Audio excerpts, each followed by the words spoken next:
आपदा में ही अवसर पैदा करने का नाम भारत है। संकट के समय संयम के साथ आगे बढ़ने और सफलता के परचम लहराने का नाम भारत है। दोस्तों नमस्कार, मैं हूं मनोज प्रियदर्शी। खोज खबर के इस अंक में मैं चर्चा करूंगा आत्मनिर्भर भारत की। कोरोना काल के इस संकट के सबसे बड़े दौर में आत्मनिर्भर भारत एक सबसे बड़ा अवसर बनकर हमारे सामने आया है। राष्ट्र के नाम संबोधन में प्रधानमंत्री ने आत्मनिर्भर भारत का आह्वान किया। स्वदेशी प्रोडक्ट्स का इस्तेमाल करने, इसे ग्लोबल करने, इसके लिए वोकल होने जैसी बातें कही। और दोस्तों यकीन मानिए ये संभव है। हमने तो इसकी शुरुआत भी कर दी है। पीपीई किट्स, N95 मास्क जैसी कई सारी चीज़ें हैं। जब ये कोरोना का संकट शुरू हुआ तब भारत ने चीन से करीब 50,000 पीपीई किट्स मंगवाए। उनमें से अधिकांश खराब निकले और आज स्थिति देखिए, हम रोज 2 लाख पीपीई किट्स का उत्पादन कर रहे हैं। यही स्थिति N95 मास्क के साथ भी है। ये दोनों चीज़ें इस कोरोना संकट के दौर में हमारे स्वास्थ्य कर्मियों, डॉक्टरों के लिए वरदान के रूप में सामने आई है। हम रोज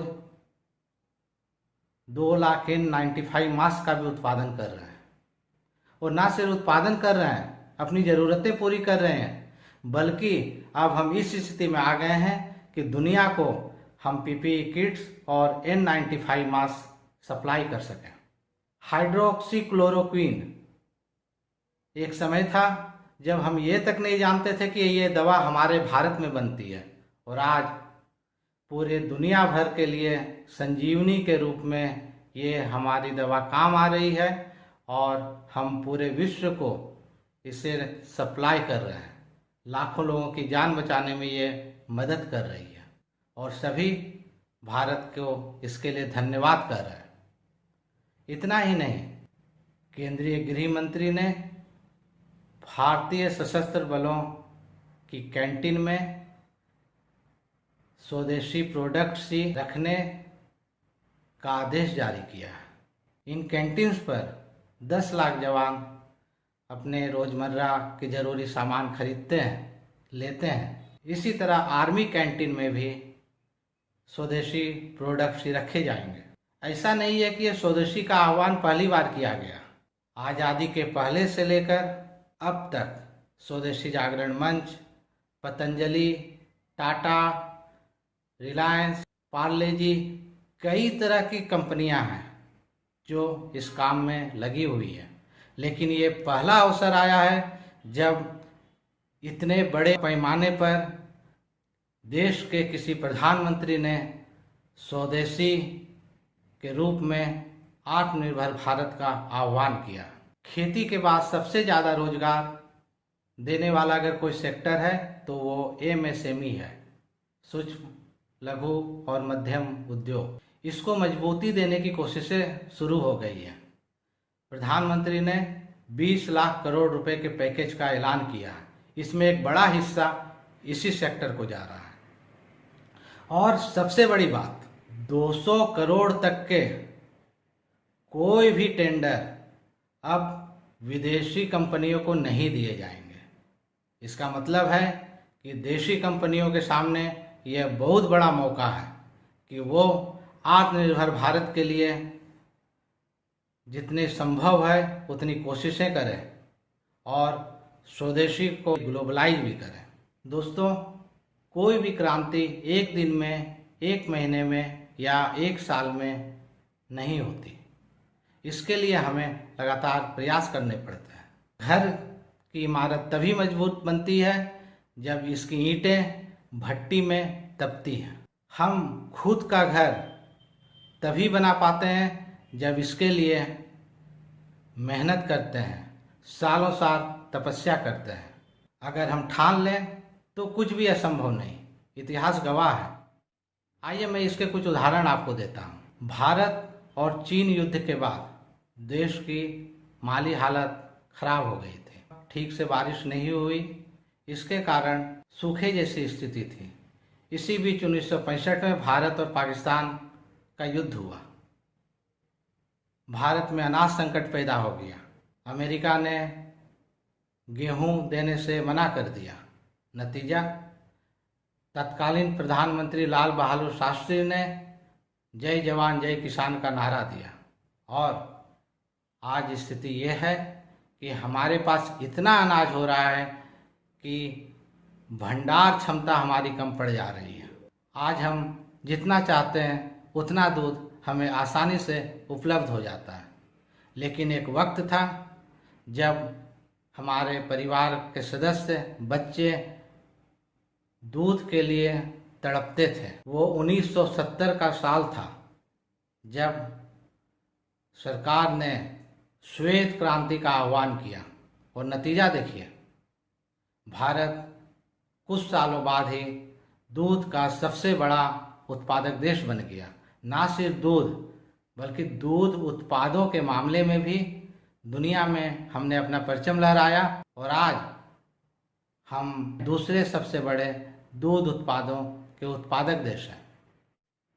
आज़ादी के पहले का समय भी याद कीजिए, जब हमने विदेशी कपड़ों की होली जलाई थी, जब नमक सत्याग्रह हुआ था और हमने आत्मनिर्भर भारत की दिशा में उस समय कदम बढ़ाया था। लोग बदल गए, समय बदल गया, नई पीढ़ी आ गई, लेकिन भारत का डीएनए नहीं बदला, भारत की सोच नहीं बदली। अब ये वक्त आ गया है जब हम इसको एक मुकाम दें और दुनिया में सिर्फ मेड इन इंडिया के प्रोडक्ट्स नज़र आए। साथियों, मैंने देखा है प्रधानमंत्री के आत्मनिर्भर भारत के आह्वान का सोशल मीडिया पर कई लोग हंसी उड़ा रहे हैं। क्या यह सही है? हमें तो गर्व होना चाहिए हमारे प्रधानमंत्री नरेंद्र मोदी पर। जब इस विश्वव्यापी कोरोना महामारी के इस सबसे बड़े संकट से ताकतवर देशों के बड़े बड़े नेता हाथ खड़े करने की स्थिति में आ गए हैं, तब कोई तो ऐसा राष्ट्राध्यक्ष है जो अपने देशवासियों को भविष्य की सफलता की राहें दिखा रहा है। वो ये नहीं बोल रहा है कि अब इसी के साथ जीना होगा। हम सब जानते हैं ये संकट लंबा चलने वाला है, लेकिन जिस मजबूती के साथ हमारे प्रधानमंत्री देशवासियों के साथ खड़े हैं और उन्हें को सुरक्षित भविष्य देने की कोशिश कर रहे हैं, उसकी तारीफ की जानी चाहिए।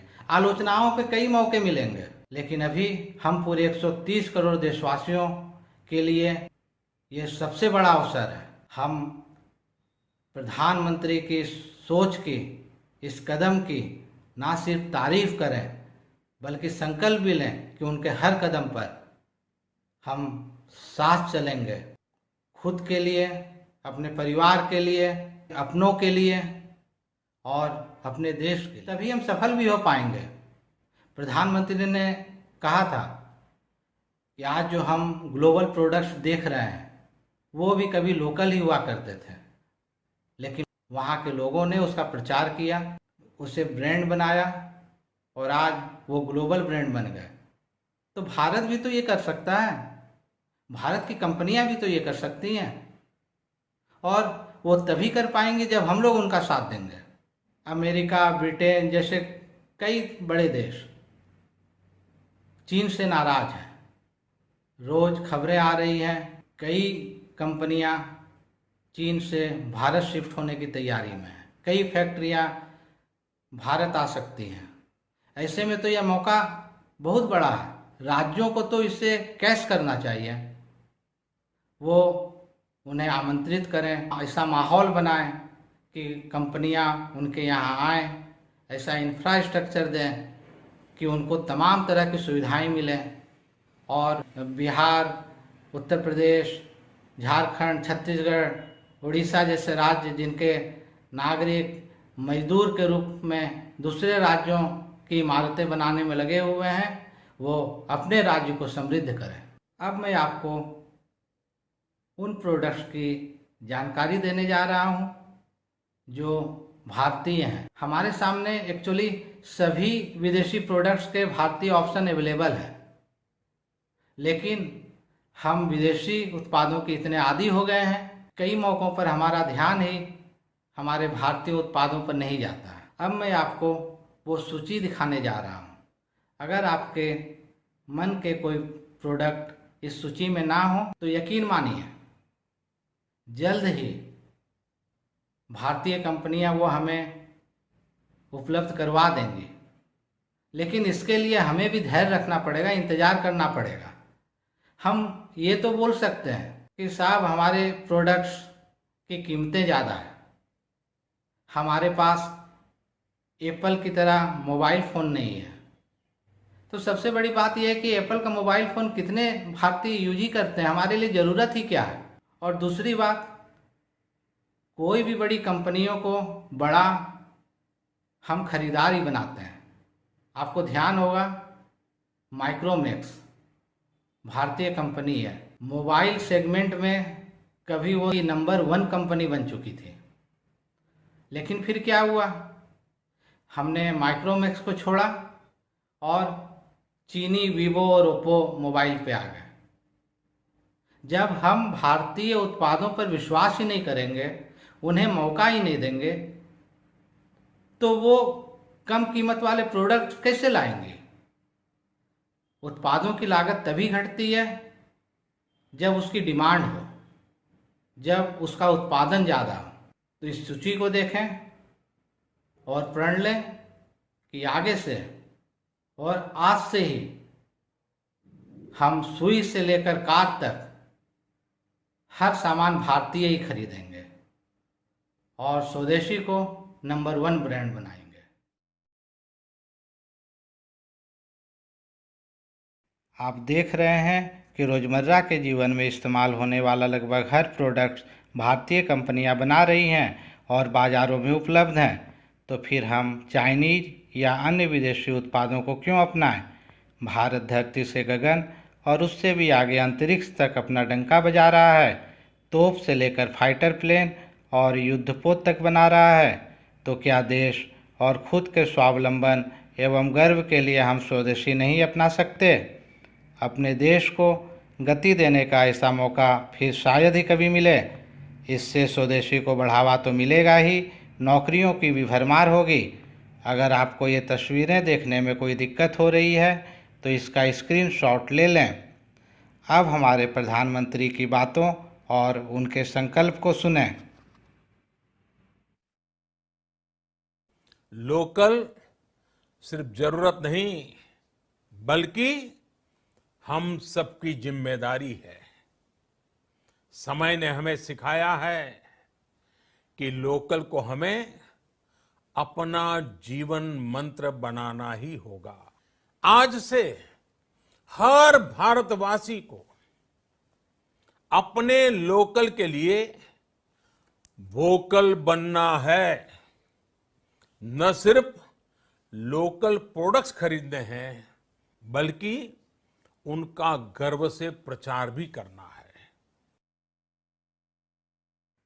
आपको यह वीडियो कैसा लगा कृपया कमेंट बॉक्स में अपनी राय दें।